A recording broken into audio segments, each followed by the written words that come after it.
కమెంట్ల కలకలం, tug life పై నిషేధం, కమల్ హాసన్ పై police case.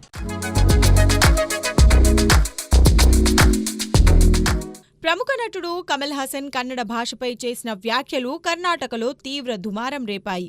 ఆయన తాజా చిత్రం థగ్ లైఫ్ ప్రమోషన్లో భాగంగా బెంగుళూరులో తమిళం నుంచే కన్నడ భాష పుట్టింది అని వ్యాఖ్యానించారు.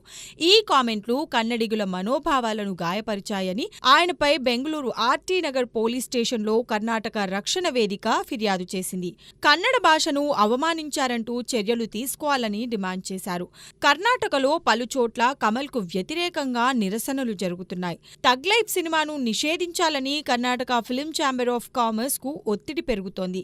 కమల్ మాత్రం తన వ్యాఖ్యలు ప్రేమతో చేసినవి, క్షమాపణ అవసరం లేదని స్పష్టం చేశారు.